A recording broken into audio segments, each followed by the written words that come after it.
Hi, I'm Andre Faust. Homelessness in Fredericton. So what causes homelessness and poverty? Well, there are many reasons to why that can happen. Just to name a few, it can be lack of economic opportunities, loss of employment, mental health, physical health limitations, racism, ageism, addictions such as gambling, drug, alcohol. All those kind of things contribute to why a person may become homeless and into a state of poverty. And then there may be some other genetic factors. I mean, we think that we're all born with motivation, which we probably are, but it's a spectrum. Some people are low, have low motivation, other people have high, but that may be a genetically determined thing to where the person sits on that spectrum. So if that's the case, the person doesn't really have much control of how much motivations they are. And just look around, you'll see highly motivated people, you'll see people that won't get out of bed. What the psychology is behind it, there's 1,000 theses and dissertations trying to explain why that is. One of the good news for the city of Fredericton is that Fredericton has kind of caught on that homelessness can be resolved, and they looked at the medicine hat example or the medicine hat model, and there they have been very successful in eradicating chronic homelessness. Now, this success really is dependent on partnerships between businesses, nonprofits, municipal, provincial, and federal governments. And here in Fredericton, of course, the citizens of Fredericton will determine how well this will work or how well it will not work. I first spoke with Mike O'Brien back in 2011, 2012, one of those 2 years. I'm a senior. I can't remember exact dates, but I remember during our discussions, he clearly conveyed his passion about the homeless and poverty in Fredericton. That for him, that was a very big thing to help alleviate that problem. Anyway, since then, time has gone by, and there was a municipal election, and he became elected. But during his campaign, he did say that he was not going to forget about the homeless and those in poverty in the city of Fredericton, and that he would still, to the best of his ability, try to do something about it. So he did fulfill that promise. He created the Task Force on Homelessness, and their role was to evaluate, make a recommendation, and come up with some type of solution to eradicate chronic homelessness here in the city. While O'Brien did set up the task force, it was a community-led task force. And I'm just going to quote Mike O'Brien's talk on community-led task force. According to O'Brien, the report was prepared and developed by the community and delivered by the community. And this is exactly what happened. There was a lot of community involvement. And on July 12th, 2017, Jeff Richard, Executive Director of the United Way, presented a report titled Paving the Road Home. Now, from that report, there's 18 recommendations that were made. And he also said that in that recommendation, they were looking at building 40 units, and the cost is somewhere around $1.4 million. His efforts and other people who were involved in the fundraising have, as of date, successfully fundraised $500,000 to go into the construction and the sustainability of these 40 units. Okay, I'm going to present the following video, which is really courtesy of Channel 10 Rogers Community TV, for the upcoming video. Normally I've cut this video down into a shorter time frame, but Jeff Richardson has done such an excellent job in explaining his report. I decided to play that presentation in its entirety. So here is Jeff Richardson and his report. 6.2, paving the road home. In just a second, we're going to call Jeff Richardson up. This is an exciting moment for a lot of people. Me personally, people that have been working this homelessness and affordable housing file for decades, and others on my council and in the community that want a solution to this chronic problem. And there is a solution in our country, and there's a solution in our city. Jeff will speak to this in a few minutes, but several years ago, or 2 or 3 years ago, after a lot of people doing a lot of hard work, the community rallied together and come up with a plan to end chronic homelessness in our city. And that'll be mentioned in this report. And it's got a lot of good information, data-driven, a lot of good goals and measurables. But last November, if you recall, I called the Mayor's Task Force on Homelessness, and I really thought there was a way for the city to play a more active role in this solution. We all know legislatively the division of powers and our responsibilities, but these are people that are our citizens and even the people that support them. I thought that there was a way that the city could play a new role, a more bold role in helping solve homelessness and to support the road home plan. And I'm listed as a co-chair along with Councillor Price, but I'm going to be 100% honest. Other than calling it and being involved in some initial meetings, the community took over this project. The task force chairs and the community. So the report was prepared, developed by the community, prepared by the community, is going to be delivered by the community. And that's the way we can only tackle this problem. And we'll have some people speak at the end, but right now I'm going to turn it over to a person that was integral in this process as well. Jeff Richardson is the Executive Director of United Way, and he's going to present the report on behalf of the Mayor's Task Force.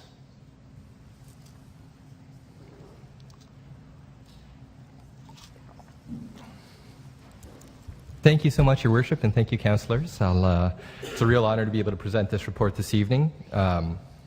And nice to know I have some firefighter minutes left over I can eat into if I go a little longer, so that's great. I'm really honored and thrilled to be able to present this report.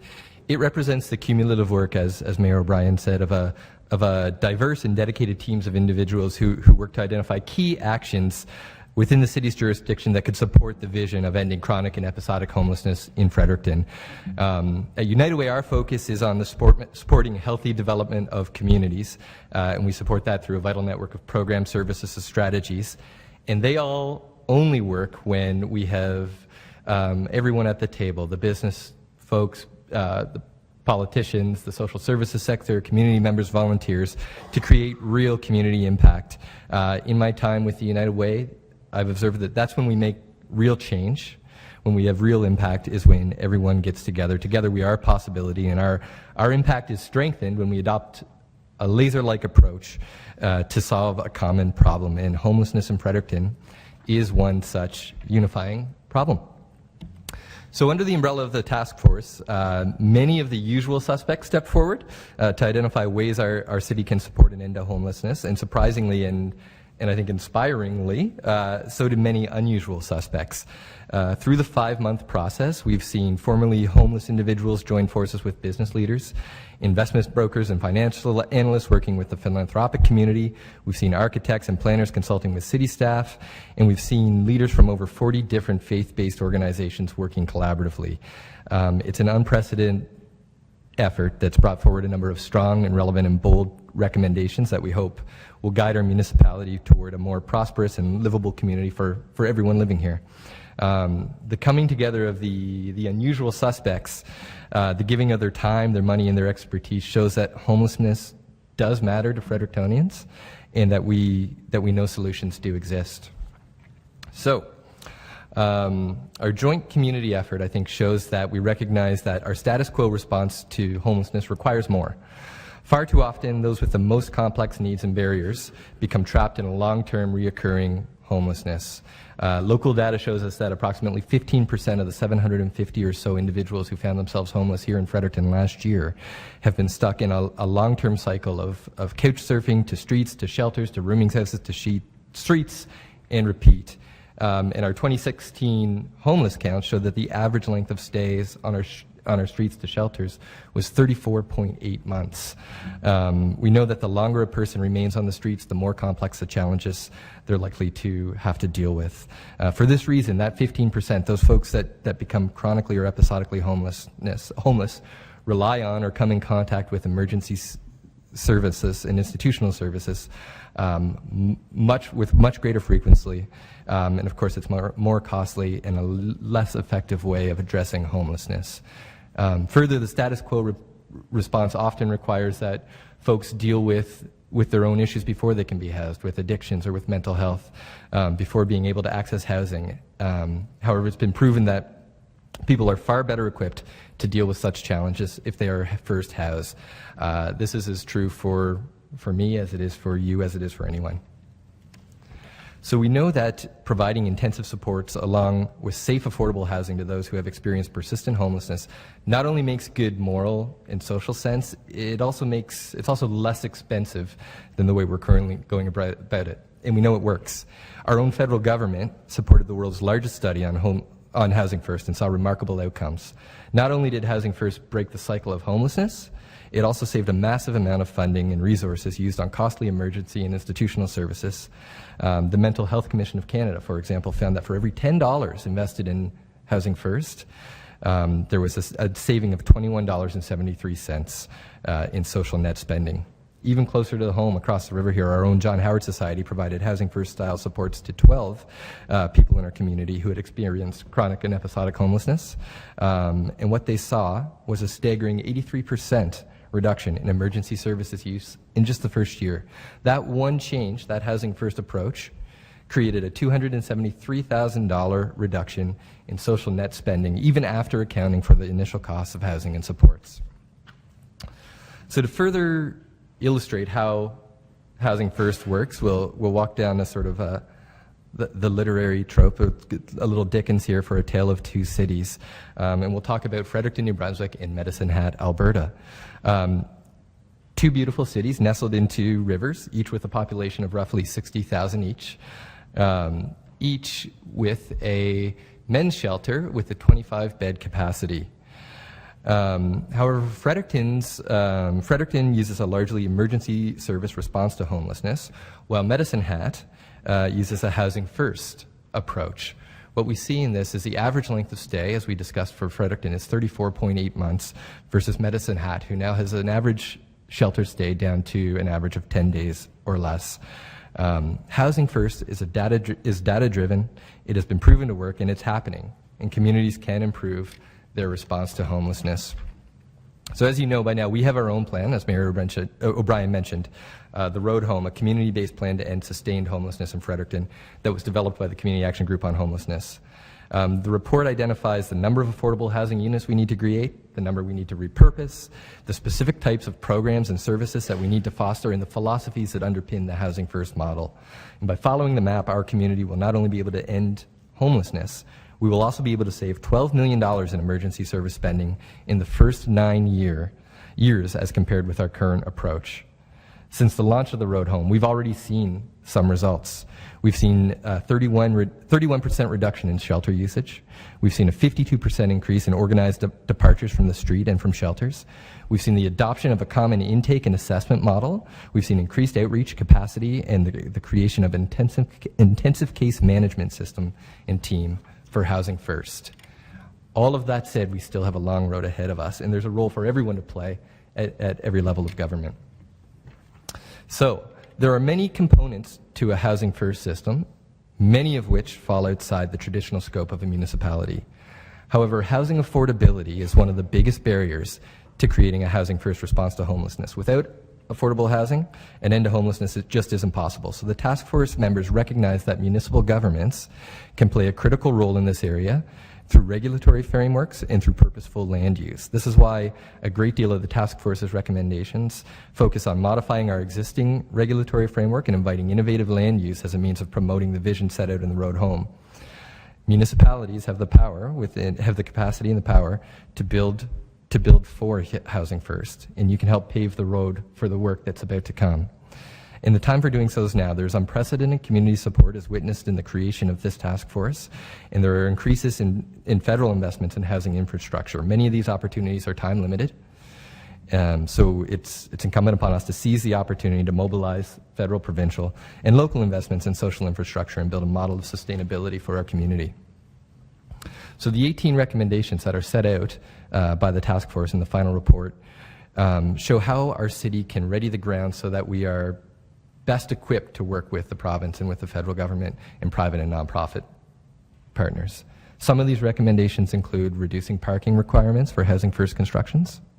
They include donating or leasing surplus city-owned remnant properties where appropriate for housing first developments, reducing or forgiving municipal development permits and fees on housing first developments, conducting an analysis of best practices and regulatory structures for rooming houses, raising awareness about the broad community benefits of affordable housing and a housing first through a Yes in My Backyard campaign, exploring the viability of creating an affordable housing land trust under the municipal structure, and conducting a process improvement strategy to make it easier for nonprofits to participate in affordable housing developments.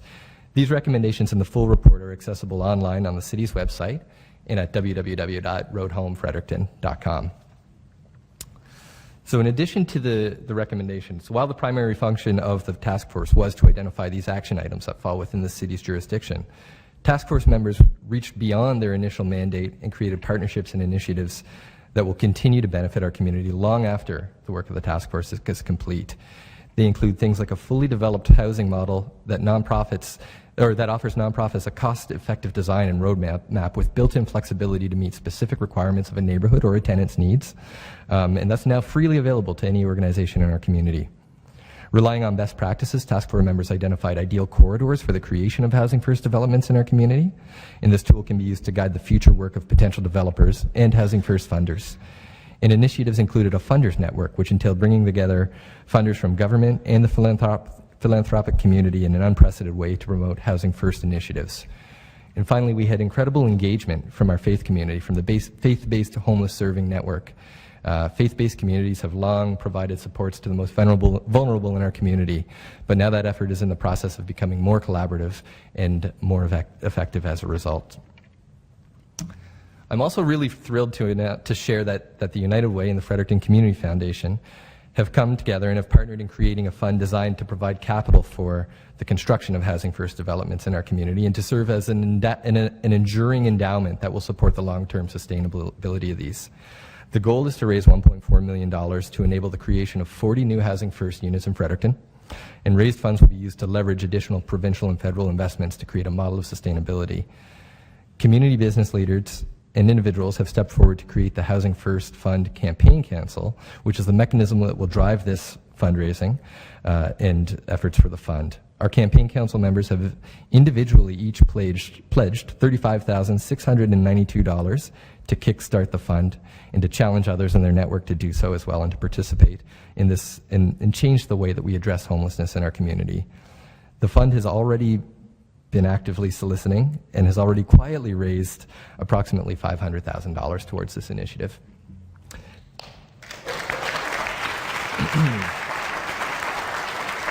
Thank you. So our campaign will be moving forward immediately and hope to reach their goal of $1.4 million by the end of this year. So these community investments of time, of talent, and of money and of expertise show that your community believes Housing First is a way to end homelessness. So we can imagine a future where these could be our headlines. Imagine a future where homelessness is no longer a sustained, enduring experience in our community, for our city. This is the time to act. The time is now, and the task force members have identified very specific areas of action that will help our city be a part of this positive momentum. This is the opportunity to shift from the notion that we cannot afford to end homelessness to that we can no longer afford not to end homelessness. Let me think about that. Somebody warned me about the double negatives. We can no longer afford not to end homelessness. So rest assured, Mayor and councillors, that your city is behind you in this. And I thank you for the opportunity to speak with you this evening. I welcome any questions and comments and recommendations, and I know that we have members of the task force here as well who could address anything I might not be able to. Thank you. Thank you, Jeff. Thank you very much for stepping forward and doing this presentation. And as you can see, and as you heard, there's a lot of optimism in eradicating chronic homelessness here in the city of Fredericton. And once again, it's thanks to all of the players who are sincere in trying to achieve that goal. And if it holds through, I have total confidence that it will be a success. We live in a civilized society, or we think that we live, or that we occupy time and space in a civilized society. Well, as a civilized society, it is our responsibility for the strong to look after the weak, not judge them, because when you start judging people, all what you're doing is you're making a comparative analysis on, look how much better I am than that person. Well, in cases of poverty, addictions, homelessness, there's always a lot more to it. There is a bigger picture, and most of the time it's not the person's fault. It's the circumstances around it. And as earlier mentioned, it could be mental health issues, could be loss of employment, could be almost anything. As someone has once said to me on the subject, is that for some, homelessness is only a paycheck away. Thank you very much, and take care.